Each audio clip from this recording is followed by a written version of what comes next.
President Donald ট্রাম্পের পাওয়ার করিডোরে এখন চরম অস্থিরতা। কারণ ভ্লাদিমির পুতিন আর শুধুমাত্র ইউক্রেন বা পূর্ব ইউরোপের সীমান্তে পশ্চিমাদের সাথে লড়ছেন না, যুদ্ধের ফ্রন্টলাইন এখন সরাসরি আমেরিকার বাড়ির আঙিনায়। সম্প্রতি ভেনেজুয়েলার মাটিতে এমন কিছু সামরিক তৎপরতা লক্ষ্য করা গেছে যা আমেরিকাকে নড়েচড়ে বসতে বাধ্য করছে। স্যাটেলাইট ইমেজে ধরা পড়া দৃশ্য এবং গোয়েন্দা তথ্য নিশ্চিত করেছে যে রাশিয়ান নিঃশব্দে তাদের সামরিক উপস্থিতিকে ভেনেজুয়েলায় বহুগুণ বাড়িয়ে তুলেছে। এটি কোনো সাধারণ মহড়া বা কূটনৈতিক সফর নয়। কারাকাসের মাটিতে রাশিয়ান সামরিক উপদেষ্টাদের বিশাল একটি দল, ড্রোন স্পেশালিস্ট এবং অত্যাধুনিক এয়ার ডিফেন্স এক্সপার্টরা তাদের কাজ শুরু করে দিয়েছেন। আমেরিকার ফ্লোরিডা উপকূল থেকে খুব বেশি দূরে নয় এমন একটি জায়গায় গড়ে উঠছে রাশিয়ার এক দুর্ভেদ্য ঘাঁটি। ভেনেজুয়েলার সেনাবাহিনীর সাথে মিলে রাশিয়ানরা সেখানে জয়েন্ট ট্রেনিং সাইট বা যৌথ প্রশিক্ষণ কেন্দ্র স্থাপন করেছে। এই ঘটনার গুরুত্ব বুঝতে হলে নজর দিতে হবে ভেনেজুয়েলার ভৌগোলিক অবস্থানের দিকে। আমেরিকা এতদিন ধরে ল্যাটিন আমেরিকাকে নিজেদের ব্যাকইয়ার্ড বা পেছনের উঠান মনে করে এসেছে, কিন্তু এখন সেই উঠানেই ভ্লাদিমির পুতিন একটি শক্তিশালী ডিফেন্সিভ ওয়াল বা প্রতিরক্ষা দেওয়াল তৈরি করছেন। ভেনেজুয়েলায় রাশিয়ার এই নতুন সেটআপটি সম্পূর্ণ স্ট্র্যাটেজিক বা কৌশলগত। রাশিয়ান কার্গো বিমানগুলো গত 2 দিনে কারাকাসে যে পরিমাণ সরঞ্জাম নামিয়েছে তা ইঙ্গিত দেয় যে এটি দীর্ঘমেয়াদী পরিকল্পনার অংশ। এতদিন আমেরিকা ভেনেজুয়েলার সরকারকে চাপে রাখতে নানা ধরনের হুমকি দিয়ে আসছিল। ডোনাল্ড ট্রাম্পের শাসনামলে কারাকাসে সরাসরি সামরিক আগ্রাসনের ব্লুপ্রিন্টও তৈরি করা হয়েছিল, কিন্তু পুতিনের এই পদক্ষেপে সেই সব আমেরিকান পরিকল্পনা এখন ধুলোয় মিশে যাচ্ছে। রাশিয়ার পাঠানো এয়ার ডিফেন্স সিস্টেমগুলো এতটাই শক্তিশালী যে এটি শুধুমাত্র ভেনেজুয়েলার আকাশসীমায় রক্ষা করবে না, ক্যারিবিয়ান সাগরের বিশাল এলাকার উপর নজরদারি করার ক্ষমতাও রাখবে। আমেরিকার সার্দার্ন কমান্ডের জন্য এর চেয়ে বড় দুঃসংবাদ আর হতে পারে না। ভেনেজুয়েলার সশস্ত্র বাহিনীকে আধুনিকায়নের নামে রাশিয়া আসলে সেখানে নিজেদের একটি শক্ত ঘাঁটি গেড়ে বসছে। এর মধ্যে সবচেয়ে উদ্বেগের বিষয় হল ড্রোন প্রযুক্তি। ইউক্রেন যুদ্ধে রাশিয়া যে ধরনের ড্রোন এবং ইলেকট্রনিক ওয়ারফেয়ার বা রাডার জেমিং প্রযুক্তি ব্যবহার করে সফল হয়েছে, ঠিক সেই প্রযুক্তির প্রশিক্ষণ এখন ভেনেজুয়েলার সেনাদের দেওয়া হচ্ছে। আমেরিকার গোয়েন্দা সংস্থাগুলো রিপোর্ট করছে যে রাশিয়ান ড্রোন স্পেশালিস্টরা কারাকাসের গোপন লোকেশনে ল্যাব তৈরি করেছেন। সেখানে অ্যাটাক ড্রোন অ্যাসেম্বল করা এবং তা অপারেট করার প্রশিক্ষণ চলছে।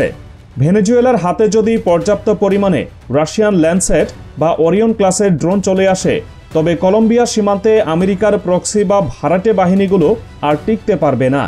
আমেরিকা এতদিন ধরে ভেনেজুয়েলার প্রতিবেশী দেশগুলোকে ব্যবহার করে নিকোলাস মাদুরোর সরকারকে অস্থিতিশীল করার চেষ্টা করছিল, কিন্তু এখন রাশিয়ার প্রত্যক্ষ মদদে ভেনেজুয়েলা পাল্টা আঘাত করার সক্ষমতা অর্জন করে ফেলেছে। সামরিক সরঞ্জামের পাশাপাশি রাশিয়া হাত দিয়েছে ভেনেজুয়েলার অর্থনীতির লাইফলাইন বা প্রাণভোমরা অর্থাৎ তেল শিল্পে। আমেরিকার নির্দেশে ভেনেজুয়েলার তেল খাতের উপর কঠোর নিষেধাজ্ঞা দেওয়া হয়েছিল। উদ্দেশ্য ছিল দেশটির অর্থনীতিকে পঙ্গু করে দেওয়া, কিন্তু গত 2 সপ্তাহে রাশিয়ান এনার্জি জায়ান্টরা কারাকাসের তেল অবকাঠামো বা অয়েল ইনফ্রাস্ট্রাকচার রিবোট বা পুনরায় চালু করতে ব্যাপক সহায়তা শুরু করেছে। মস্কোর এই পদক্ষেপের পেছনে 2টি কারণ রয়েছে। প্রথমত, ভেনেজুয়েলাকে অর্থনৈতিকভাবে স্বাবলম্বী করে আমেরিকার নিষেধাজ্ঞাকে অকার্যকর করে দেওয়া। দ্বিতীয়ত এবং সবচেয়ে গুরুত্বপূর্ণ হল গ্লোবাল এনার্জি রোড বা বিশ্ব জ্বালানি সরবরাহের উপর আমেরিকার নিয়ন্ত্রণ দুর্বল করা। রাশিয়া জানে ভেনেজুয়েলার তেলের খনিগুলো চালু থাকলে বিশ্ববাজারে তেলের দাম নিয়ন্ত্রণে আমেরিকার একক আধিপত্য খর্ব হবে। রাশিয়ান প্রকৌশলীরা পুরনো শোধনাগারগুলো মেরামত করছে এবং নতুন পাইপলাইন বসাচ্ছে। এর ফলে ভেনেজুয়েলা এখন আর আমেরিকার দয়ার দিকে তাকিয়ে নেই। পুতিন এখানে এমন এক অর্থনৈতিক সুরক্ষা বলয় তৈরি করছেন যা ভেনেজুয়েলাকে মস্কোর কক্ষপথে আরও শক্তভাবে আটকে রাখছে। কিউবান মিসাইল ক্রাইসিসের পর এই প্রথম পশ্চিম গোলার্ধে এত বড় পরিসরে রাশিয়ার নিরাপত্তা বলয় বা সিকিউরিটি জোন তৈরি হতে দেখা যাচ্ছে। সামরিক পর্যবেক্ষকরা একে পুতিনের কাউন্টার পাঞ্চ বা পাল্টা ঘুষি হিসেবে অভিহিত করছেন। আমেরিকা যেমন রাশিয়া সীমান্তে ন্যাটোকে বসিয়ে এবং ইউক্রেনকে অস্ত্র দিয়ে মস্কোকে হুমকি দিচ্ছে, ঠিক তেমনি পুতিন এখন আমেরিকার সীমান্তে নিজের অস্ত্র তাক করছেন। বার্তাটি পরিষ্কার, তুমি আমার সীমান্তে আসলে আমি তোমার সীমান্তে যাব। এটি আর কোনো সাধারণ কূটনীতি নয়, এটি বিশ্ব মানচিত্রের এক প্রান্তে বসে খেলা হওয়া এক চরম উত্তেজনাকর দাবা খেলা। ভেনেজুয়েলায় যদি রাশিয়ার এয়ারবেস এবং নেভাল অ্যাক্সেস বা নৌঘাঁটি ব্যবহারের অনুমতি স্থায়ী হয়ে যায়, তবে আমেরিকার মূল ভূখণ্ডের নিরাপত্তা ব্যবস্থা নতুন করে ঢেলে সাজাতে হবে। কারণ ভেনেজুয়েলার উপকূল থেকে ছোড়া হাইপারসোনিক মিসাইল ঠেকানোর মতো প্রস্তুতি আমেরিকার এই মুহূর্তে নেই। পেন্টাগন এতদিন ধরে রাশিয়াকে 1000 মাইল দূরের শত্রু ভাবত, এখন সেই শত্রু তাদের ঘরের দরজায় কড়া নাড়ছে। আমেরিকার জন্য ভয়ের কারণ হলো ভেনেজুয়েলা এখন আর একা নয়। পুতিনের এই পদক্ষেপে ল্যাটিন আমেরিকার অন্যান্য দেশগুলোও সাহস পাচ্ছে।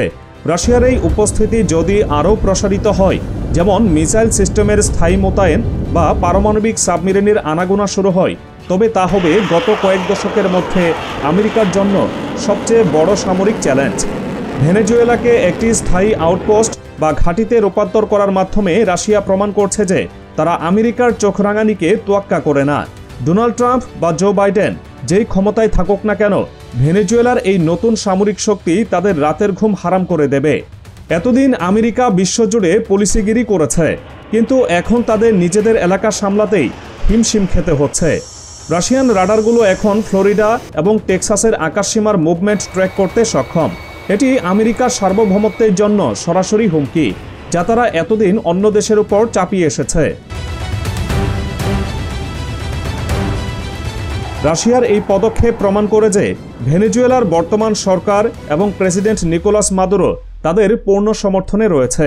আমেরিকার গোয়েন্দারা এতদিন ভেনেজুয়েলার সেনাবাহিনীর মধ্যে বিভেদ সৃষ্টি করে কু বা অভ্যুত্থান ঘটানোর চেষ্টা করেছিল, কিন্তু রাশিয়ান অ্যাডভাইজার বা উপদেষ্টারা আসার ফলে ভেনেজুয়েলার সেনাবাহিনীর চেইন অফ কমান্ড আরও শক্তিশালী হয়েছে। রাশিয়ানরা শুধু অস্ত্র দিচ্ছে না, তারা শেখাচ্ছে কিভাবে আমেরিকার সাইবার অ্যাটাক বা তথ্যযুদ্ধ মোকাবেলা করতে হয়। ভেনেজুয়েলার কমান্ড সেন্টারগুলো এখন রাশিয়ান এনক্রিপশন প্রযুক্তিতে সুরক্ষিত, ফলে সিআইএ বা আমেরিকার অন্যান্য গোয়েন্দা সংস্থা চাইলেই আগের মতো ভেনেজুয়েলার সামরিক যোগাযোগে আড়ি পাততে পারছে না। তথ্যের এই ব্ল্যাকআউট পেন্টাগনকে আরও বেশি বিচলিত করে তুলেছে। তারা জানে না ভেনেজুয়েলার কোন বাংকারে ঠিক কতগুলো রাশিয়ান মিসাইল মজুত করা হচ্ছে। এই অনিশ্চয়তা আমেরিকার নীতি নির্ধারকদের জন্য এক বড় পরাজয়। আমেরিকার ডাবল স্ট্যান্ডার্ড বা দ্বিমুখী নীতি এখানে পুরোপুরি উন্মোচিত। আমেরিকা ইউক্রেনে বিলিয়ন বিলিয়ন ডলারের অস্ত্র পাঠায়, তখন তারা বলে এটি গণতন্ত্র রক্ষার লড়াই। কিন্তু রাশিয়া যখন ভেনেজুয়েলায় তাদের মিত্রকে সাহায্য করে, তখন আমেরিকা একে আগ্রাসন বলে চিৎকার করে। কিন্তু বাস্তবতা হলো ভেনেজুয়েলা একটি স্বাধীন দেশ এবং তাদের অধিকার রয়েছে নিজেদের রক্ষার জন্য যে কারো সাথে মৈত্রী গড়ার। ভ্লাদিমির পুতিন ঠিক এই জায়গাটিতেই আঘাত করেছেন। তিনি আন্তর্জাতিক আইনের দোহাই দিয়েই ভেনেজুয়েলায় ঢুকছেন। আমেরিকার মনরো ডক্ট্রিন, যার মাধ্যমে তারা ল্যাটিন আমেরিকাকে নিজেদের সম্পত্তি মনে করত, সেই নীতিকে রাশিয়া পুরোপুরি বৃদ্ধাঙ্গুলি দেখিয়েছে। ভেনেজুয়েলায় রাশিয়ার পতাকা ওড়া মানেই হল ল্যাটিন আমেরিকায় আমেরিকার একচ্ছত্র আধিপত্যের কফিনে শেষ পেরেক ঠুকে দেওয়া। এখন চাইলেই আমেরিকা কারাকাসে কোনো মেরিন সেনা পাঠাতে পারবে না, কারণ সেখানে তাদের জন্য অপেক্ষা করছে রাশিয়ার তৈরি দুর্ভেদ্য সব মারণাস্ত্র। পরিস্থিতি যেদিকে যাচ্ছে তাতে মনে হচ্ছে ব্যালেন্স অফ পাওয়ার বা ক্ষমতার ভারসাম্য খুব দ্রুত হেলে পড়ছে। ভেনেজুয়েলায় রাশিয়ার এই শক্ত অবস্থান পুরো গোলার্ধেই একটি বড় কম্পন সৃষ্টি করবে। এটি শুধু আমেরিকা ও রাশিয়ার মধ্যে সীমাবদ্ধ থাকবে না, চীন এবং ইরানও ভেনেজুয়েলার এই নতুন শক্তিতে উৎসাহিত হয়ে নিজেদের উপস্থিতি বাড়াতে পারে। আমেরিকা এতদিন ভেনেজুয়েলাকে একঘরে করে রেখেছিল, কিন্তু পুতিন সেই দেওয়াল ভেঙে দিয়েছেন। এখন ভেনেজুয়েলার বন্দরে রাশিয়ান যুদ্ধজাহাজ ভিড়ছে, তাদের এয়ারফিল্ডে রাশিয়ান বোম্বার নামছে। এটা কোনো ওয়ার্নিং বা সতর্ক বার্তা নয়, এটা অ্যাকশন। ভ্লাদিমির পুতিন আমেরিকাকে চ্যালেঞ্জ ছুড়ে দিয়েছেন, দেখি তোমরা কি করতে পারো। যদি আমেরিকা কোনো ভুল পদক্ষেপ নেয়, তবে তার ফল হবে ভয়াবহ। কারণ ভেনেজুয়েলা এখন আর কোনো দুর্বল রাষ্ট্র নয়, তাদের পেছনে দাঁড়িয়ে আছে বিশ্বের অন্যতম সেরা পরমাণু শক্তিধর দেশ। সবচেয়ে চমকপ্রদ তথ্য হলো ভেনেজুয়েলার এই সামরিকায়ন সম্পূর্ণ গোপনীয়তার সাথে শুরু হলেও এখন তা প্রকাশ্যে আসছে।